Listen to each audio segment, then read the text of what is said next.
পুরনো এক ভবনের ছাদে অবস্থিত সিরিয়ার একমাত্র মহাকাশ বিজ্ঞান কেন্দ্র, নাম সিরিয়ান অ্যাস্ট্রোনমিক্যাল সোসাইটি। মাত্র দুটো পুরনো টেলিস্কোপ থাকলেও আগ্রহী শিশুরা এখানে জড়ো হয়েছে।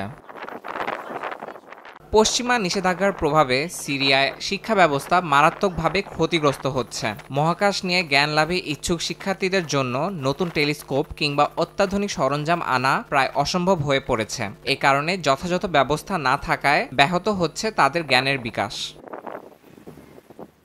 অন্যদিকে বিশ্ববিদ্যালয়ের শিক্ষার্থীরাও এই নিষেধাজ্ঞার কারণে ভোগান্তির শিকার হচ্ছেন। বেশিরভাগ প্রয়োজনীয় শিক্ষামূলক ওয়েবসাইট ও সফটওয়্যারে প্রবেশাধিকার নেই তাদের। এই পরিস্থিতিতে শিক্ষার্থীরা প্রতিনিয়ত নতুন তথ্য পাওয়া থেকে বঞ্চিত হচ্ছেন, পিছিয়ে পড়ছেন বর্তমান বিশ্বের প্রতিযোগিতামূলক পরিবেশ থেকে।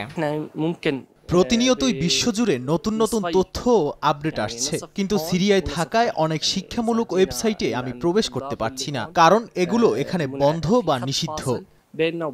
এই পরিস্থিতি শুধু বর্তমান প্রজন্মকে নয়, বরং ভবিষ্যৎ প্রজন্মকেও এক প্রতিবন্ধকতার দিকে ঠেলে দিচ্ছে বলে মনে করেন শিক্ষাবিদরা। এ কারণে বিশ্বজুড়ে অগ্রগতি ও প্রযুক্তিগত উন্নয়নের সঙ্গে তাল মিলিয়ে চলা কঠিন হয়ে পড়বে বলে মনে করেন তারা।